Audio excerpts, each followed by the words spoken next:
जब तक हमास हथियार नहीं डालता, इजराइल बम बरसाता रहेगा, इजराइल मिसाइलों से मारता रहेगा।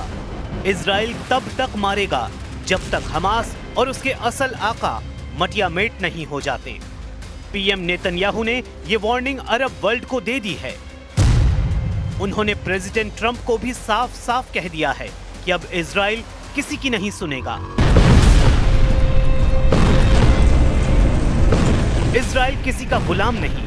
इजराइल एक एक मौत का बदला दुश्मनों की बर्बादी से लेने लगा है। पीएम नेतन्याहू ने बताया है कि 13 अक्टूबर से अब तक इजराइल ने गाजा पर 153 टन बारूद बरसा दिया है।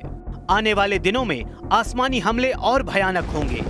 हैरानी की बात यह है कि इजराइल ने तूफानी हमलों का दौर तब शुरू किया जब अमेरिका के उपराष्ट्रपति जेडी वेंस तेल अवीव के दौरे पर थे।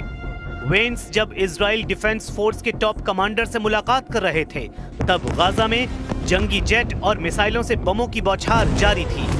हालांकि वेंस ने पीएम नेतन्याहू से मुलाकात के बाद बयान दिया है कि अमेरिका हमास को हथियार छोड़ने के लिए मनाने की कोशिश कर रहा है, मगर ये काम बहुत मुश्किल है।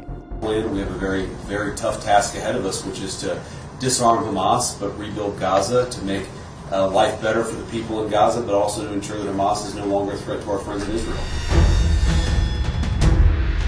हमास ने पहले ही साफ कर दिया है कि वो किसी भी कीमत पर हथियार नहीं छोड़ने वाला। हमास का तर्क है कि पहले इजराइल अपने एटमी हथियारों को खत्म करे, इसलिए युद्ध विराम के बाद भी इजराइल ताबड़तोड़ प्रहार कर रहा है। पीएम नेतन्याहू ने इजराइल संसद को बताया है कि गाजा में सैन्य अभियान खत्म नहीं हुआ है।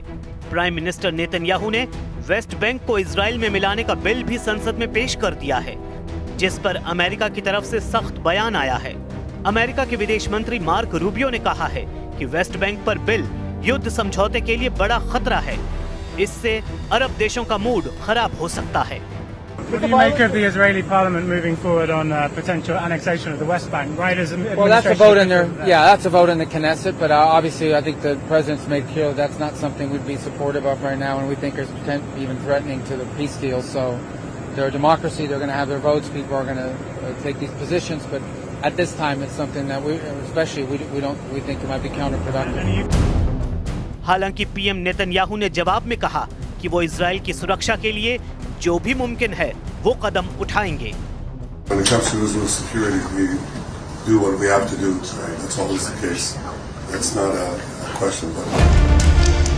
नेतन्याहू ने ये भी साफ किया है कि जो देश ये समझते हैं कि अमेरिका उन्हें चला रहा है, वो जान लें कि इजराइल अपनी सुरक्षा खुद करता है। इसलिए ट्रंप की हर बात में दखल अंदाजी को वो स्वीकार नहीं करने वाले। नेतन्याहू के सामने जेडी वेंस ने भी इस बात पर हामी भरी है कि दोनों देशों की कोशिश खाड़ी में शांति लाने की है। लेकिन नेतन्याहू का प्लान कुछ और है, जिसकी तरफ उन्होंने इशारा भी कर दिया है। इजराइल ने तुर्की के खिलाफ खुलकर मोर्चा खोल दिया है। पीएम नेतन्याहू ने धमकी दी है कि तुर्की की सेना को गाजा में किसी भी सूरत में तैनात होने नहीं दिया जाएगा। ट्रंप के शांति समझौते के तहत इंटरनेशनल गठबंधन सेना की गाजा में तैनाती का प्लान है, जिसमें तुर्की की सेना का इजराइल ने कड़ा विरोध शुरू कर दिया है।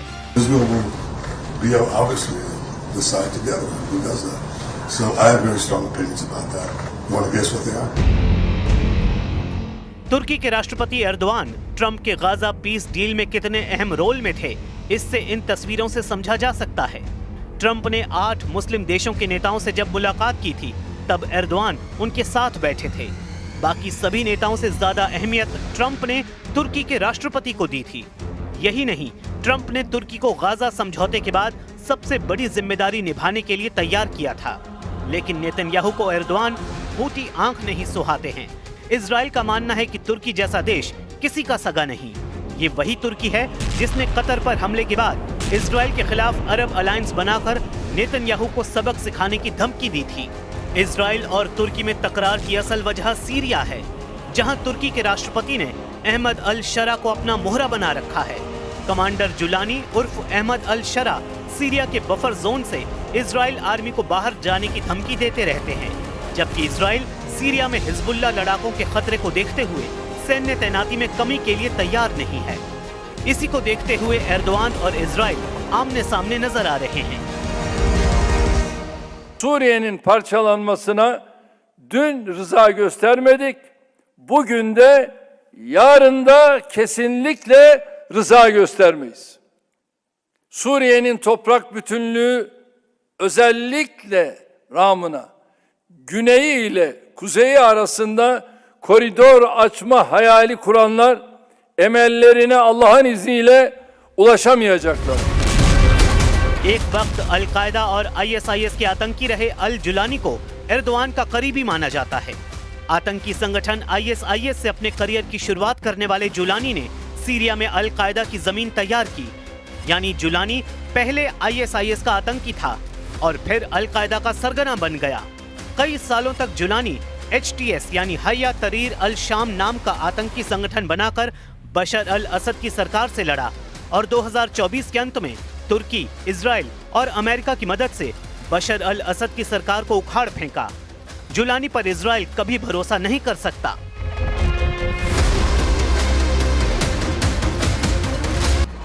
वैसे भी इजराइल की पॉलिसी क्लियर है, दुश्मन जहां है उसे वहीं दफना दो। दोहा में हमास का लीडर खलील अल हया है, जो फिलहाल इजराइल का सबसे बड़ा टारगेट है। नेतन्याहू खलील अल हया को जिंदा नहीं छोड़ने वाले, लेकिन अगर अब कतर पर हमला हुआ तो ऐसा युद्ध भड़केगा जिससे कई देश जलकर राख होंगे। कतर ने इजराइल के खिलाफ गोलबंदी शुरू कर रखी है। कतर ने अरब इस्लामी शिखर सम्मेलन की इमरजेंसी मीटिंग कॉल की थी। इजराइल से आर पार का फैसला स्वयंभू खलीफा एर्दोआन लेने के मूड में तब से हैं, क्योंकि इजराइल के सबसे बड़े टारगेट कोई और नहीं, तुर्की के राष्ट्रपति एर्दोआन हैं। इसलिए कतर पर हुए हमले के बाद तुर्की लगातार एक्शन में है। तुर्की की सेना के लड़ाकू विमानों ने दियारबाकिर और माल्टाया हवाई अड्डों से उड़ान भरी। एर्दोआन ने तुर्की की सभी सेनाओं को हमले के बाद से अलर्ट पर कर दिया था। तुर्की एयरफोर्स दिन रात जंगी जेट से हवाई इलाके में गश्त कर रही थी। तुर्की ने सीरिया और इराक सरहद पर सबसे ज्यादा निगरानी बढ़ाई थी। तुर्की ने airborne warning and control system भी तैनात कर दिए थे। एर्दोआन को अच्छी तरह मालूम है कि नेतन्याहू का अगला हमला अंकारा पर हो सकता है, क्योंकि एर्दोआन ने हमास की लीडरशिप को तुर्की में शरण दे रखी है। एर्दोआन जानते हैं कि इजराइल हमास की फंडिंग नेटवर्क की बर्बादी का ऑपरेशन चला रहा है। एर्दोआन ने वक्त वक्त पर हमास लीडरशिप की रखवाली की है। हमास चीफ इस्माइल हानिया और सालेह अल अरौरी का तुर्की में आना जाना लगा रहता था। अमेरिका और इजराइल ने तुर्की के कई एनजीओ पर हमास की फंडिंग और मनी लॉन्ड्रिंग के आरोप भी लगा रखे हैं। खुद एर्दोआन ही इजराइल को तुर्की का सबसे बड़ा दुश्मन बताते रहते हैं। एर्दोआन इस बात को कह चुके हैं कि इजराइल एक दिन तुर्की से हिसाब लेगा, जिसका वक्त अब आता दिख रहा है। ये लड़ाई छिड़ी तो क्या होगा, खाड़ी देशों के खंडहरों को देखकर अंदाजा लगाया जा सकता है। इजराइल ने 28 अगस्त 2025 को यमन में हूथी लड़ाकों की पूरी लीडरशिप को ही खल्लास कर डाला था। तब भी नेतन्याहू ने युद्ध की लिमिट नहीं बताई, लेकिन अब साफ है कि इजराइल लड़ाका ग्रुप्स के असल आकाओं से हिसाब लेगा, जिसमें दो नाम सबसे आगे हैं, पहला तुर्की और दूसरा ईरान।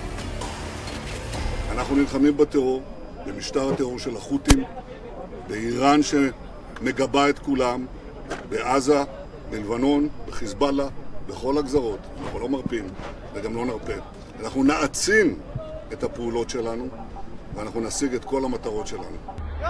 यमन की टॉप पॉलिटिकल लीडरशिप को खौफनाक अंदाज में खत्म किया गया। धमाके ऐसे हुए जिसमें किसी का भी बचना मुश्किल था। धमाके ऐसे जो गाजा में होने वाली खतरनाक बमबारी से भी भयानक थे। इन धमाकों के जरिए इजराइल ने यमन को बताने की कोशिश की थी कि अगली बार हमला करेंगे तो पूरा यमन मिटाकर रख दिया जाएगा। इसमें कोई शक नहीं कि इजराइल ने अपने दुश्मनों पर नजर रखने के लिए खुद को और ताकतवर बना लिया है। पूरे पश्चिम एशिया पर नजर रखने के लिए इजराइल ने जासूसी के लिए नया उपग्रह भी लॉन्च कर दिया है। इजराइल के रक्षा मंत्री इजराइल कार्ड्स का दावा है कि नए उपग्रह की मदद से अब हर दुश्मन पर पैनी नजर रखी जाएगी। Today, Israel, the defense industry, have launched the most capable surveillance satellite demonstrating the invention, creation, creativity, capability of Israeli. All the startup nation help to achieve this mission to get space superiority of Israel. अचानक Israel के सामने 4 बड़े front active हो गए हैं। पहला front Gaza, जहां 100% कब्जा नेतन्याहू का अटल इरादा है। दूसरा फ्रंट यमन, जहां सना में इजरायली अटैक के बावजूद इजराइल पर बैलिस्टिक मिसाइल फायर की जा रही हैं। एक फ्रंट लेबनान है, जहां इजराइल चाहता है कि हिजबुल्लाह हथियार डाल दे, लेकिन हिजबुल्लाह का इरादा युद्ध का है। वो जानता है कि दक्षिण लेबनान में इजराइल का ग्राउंड ऑपरेशन फेल साबित हुआ है और नईम कासिम ने लेबनान की सरकार को अल्टीमेटम जारी कर दिया है। और सबसे बड़ा फ्रंट ईरान है। ईरान की लीडरशिप ने साफ कर दिया है कि युद्ध विराम का अब कोई मतलब नहीं रहा। इजराइल से तनाव बहुत ज्यादा बढ़ चुका है। ईरान बार बार ये दावा कर रहा है कि उसने 12 दिन के युद्ध में अब तक अपनी पूरी ताकत का इस्तेमाल नहीं किया है और न ही अपनी नौसेना और IRGC की कुद्स फोर्स को तैनात किया है। और अगर दोबारा युद्ध ईरान पर थोपा गया तो इसका नतीजा इजराइल की संपूर्ण तबाही होगा।